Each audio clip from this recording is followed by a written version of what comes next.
इस नन्हे बालक की उम्र मात्र 7 वर्ष है। यह एक विकृत बच्चा है। वो रोज सब्जी मंडी जाता है और दूसरों को मुर्गे मारते देखता है और फिर मुर्गे के सिर को घर ले आता है और एक बोतल में स्टोर करता है और उन्हें अपने बिस्तर के नीचे रखता है। लेकिन आज वो दरवाजा बंद करना भूल गया और उसके पिता ने उसे देख लिया। वो सोचते हैं कि उनका बेटा कितना विकृत है, इसलिए पिता ने उसे बेरहमी से चाबुक से पीटा। ये लड़ाई कई सालों तक चलती है। छोटा लड़का इसे अब और नहीं सह सकता।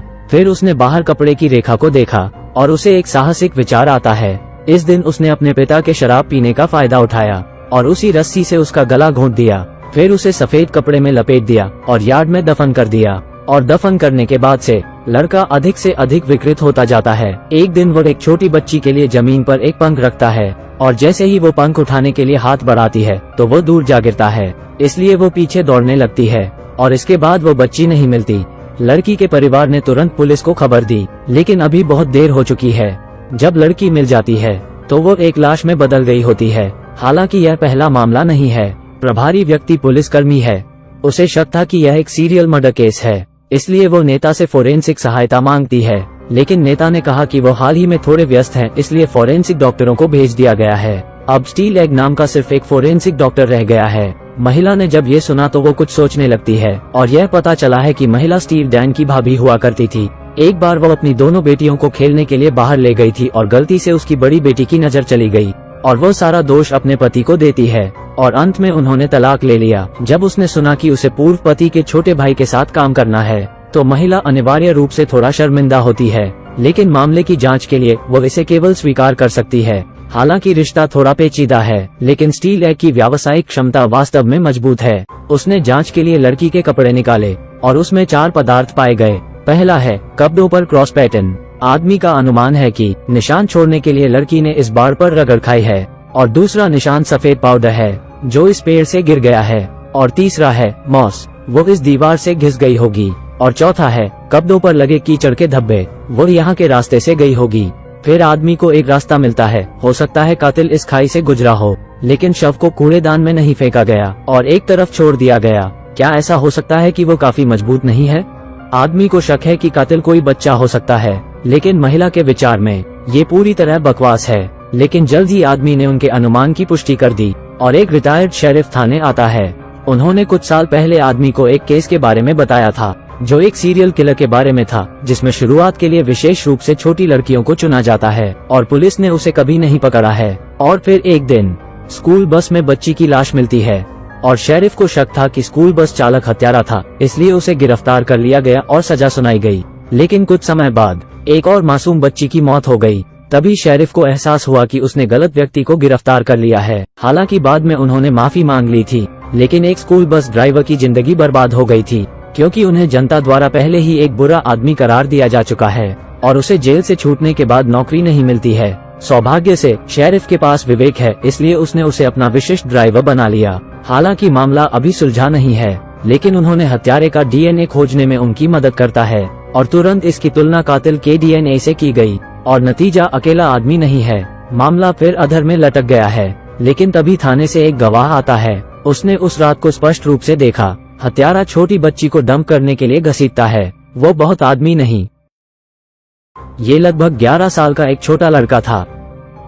ये सुनते ही महिला दंग रह जाती है। ऐसा लगता है कि आदमी का तर्क सही है और गवाहों के स्मरण के अनुसार पुलिस ने फौरन हत्यारे की तस्वीर खींच ली। यह सही है और यह वही बच्चा है। उसने छोटी बच्ची का अपहरण कर लिया और उसे बेरहमी से मार डाला। तो अब इस कातिल को ही पकड़ना होगा और मामला बंद करना होगा, लेकिन यह इतना आसान नहीं है।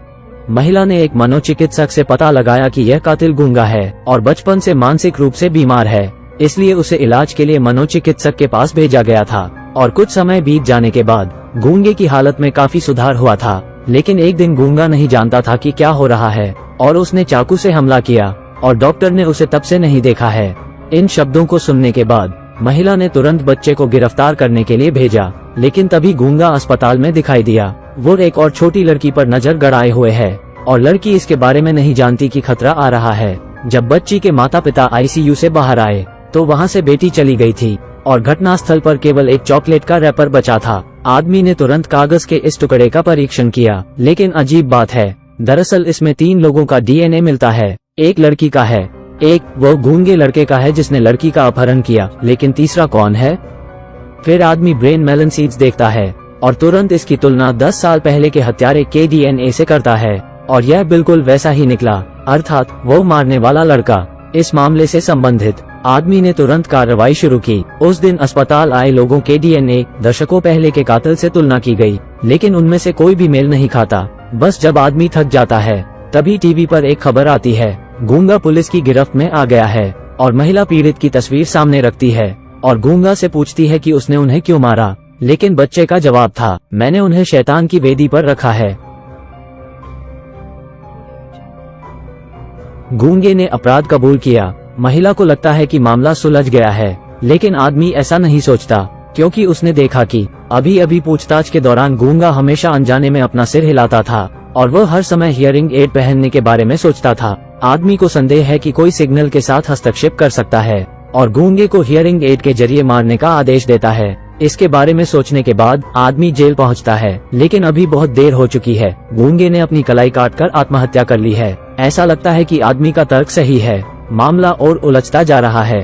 फिर रात में आदमी को एक कॉल आती है। आत्महत्या करने से पहले गूंगे ने कहा, दरवाजे पर एक संदिग्ध नीली कार खड़ी है, और ठीक इसी समय आदमी ने दरवाजे पर एक नीली कार देखी और फिर आदमी उसकी जांच करता है, लेकिन कार खाली होती है।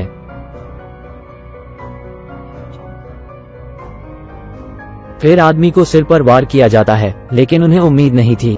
यह आदमी वही गलत ड्राइवर निकला। उसने आदमी को एक जंगल में बांध दिया और पीछे का सच बताया। ये पता चला कि 10 साल से अधिक समय पहले एक हत्यारे के रूप में उसके साथ गलत व्यवहार किया गया था, और जब से वो बाहर आया है वो एक शिकायत कर रहा है। इसलिए उसने उस पुलिसकर्मी महिला से बदला लेने का फैसला किया जिसने उसे तब गिरफ्तार किया था। उसने महिला के ध्यान न देने का फायदा उठाया और खेल के मैदान से उसकी बड़ी बेटी का अपहरण कर लिया और उसे एक हत्यारा बना दिया। वो आत्मघाती गूंगा सिर्फ एक बलि का बकरा है, और जिसने वास्तव में उस लड़की को मार डाला। वास्तव में वो महिला की सबसे बड़ी बेटी है, और ड्राइवर का प्रतिशोध बिल्कुल सही है। आदमी ने जैसे ही यह सुना, उसने उसे लात मारी और फिर मुक्त हो गया और उस चालक से मारपीट की। ड्राइवर स्पष्ट रूप से उसका विरोधी नहीं है, और जल्द ही ड्राइवर आदमी के वश में हो जाएगा। उसने ड्राइवर से पूछा कि उसने महिला की बेटी को कहाँ छिपाया है, लेकिन अचानक एक गोली चलती है और सीधे ड्राइवर को लगती है। ऐसा मत सोचो कि ड्राइवर के साथ ठीक हुआ।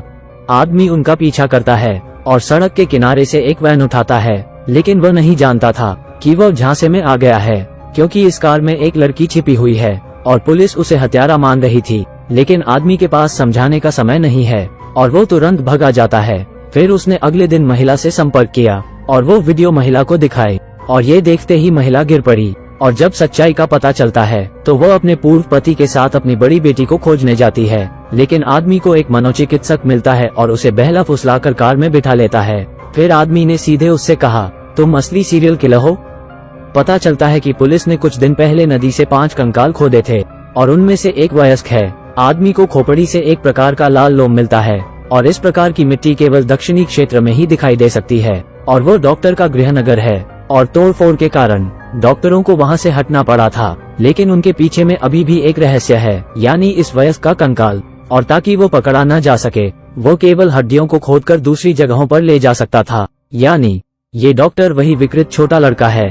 वो 10 साल से अधिक समय पहले हुए सिलसिलेवार हत्याओं के लिए जिम्मेदार था, और उस अस्पताल में DNA की तुलना की। यह मेल क्यों नहीं हुआ? ऐसा इसलिए है क्योंकि उस साल उसे कैंसर हो गया था और उनका बोन मैरो बदल दिया गया था और रक्तदाता का DNA बन जाता है, लेकिन उनके बाल, त्वचा और नाखून पहले जैसे ही रहेंगे। आदमी उस चॉकलेट रैपर में DNA 10 साल से अधिक के सीरियल किलर के साथ मैच करता है, और यह सही निकला। ये सुनकर डॉक्टर ने नाटक करना बंद कर दिया और उसने सब सच बता दिया। जब से उसने अपने पिता को मार डाला है, उसने एक परिवार बनाया है और उसके हृदय में असामान्यता की डिग्री में भी सुधार हुआ है, लेकिन बहुत लंबे समय के लिए नहीं। उसके बच्चे जन्म देने के बाद ही पत्नी की मौत हो गई थी, साथ ही उसे फिर से कैंसर हो गया था और वो इसे नहीं सह सकता था। इसलिए वो समाज से बदला लेने का फैसला करता है और छोटी बच्ची के बाद दूसरी बच्ची का अपहरण कर हत्या कर देता है। हालांकि यह बहुत विकृत है, लेकिन वो अपने बेटे के लिए बहुत अच्छा है। ये हरकतें बेटे की पीठ पीछे की जाती हैं लेकिन एक दिन वो अपने बेटे को स्कूल से घर ले जा रहा था और सड़क पर वो महिला को देखता है जो कार की जांच कर रही थी। वो बस इतना कर सकता था कि लड़की को एक स्कूल बस के ट्रंक में छिपा देता है। इसके चलते स्कूल बस चालक ने भी दोष अपने ऊपर ले लिया, लेकिन उसने कभी उम्मीद नहीं की यह नजारा उसके बेटे ने देखा था। और वापस जाने के बाद बेटा अपने पिता के गोदाम में जाता है और रहस्य का पता लगाता है। जब उसने अपने पिता को दोबारा देखा तो वो डर गया और गलती से वो ऊपर से गिर जाता है और बेटा डॉक्टर के बिना और अधिक विकृत हो जाता है और उसने अपने सारे दोषों का दोष महिला पर मढ़ दिया और उससे बदला लेने के लिए उसने महिला की बड़ी बेटी का अपहरण कर लिया और उसे हत्यारा बना दिया। पुलिस ने बाद में गलत स्कूल बस चालक का पता लगाया और वो बीमार गूंगा। कई लोग संयुक्त रूप से महिला से बदला लेते हैं, लेकिन उसे उम्मीद नहीं थी कि आदमी परेशानी करता रहेगा और सच आखिरकार बाहर आ जाता है।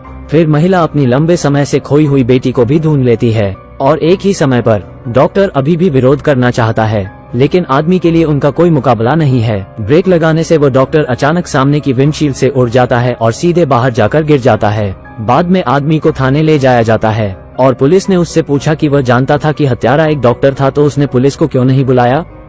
आदमी ने जवाब दिया कि कार में बैठने के बाद ही उन्हें सच्चाई का पता चला। लेकिन क्या सचमुच वही मामला था?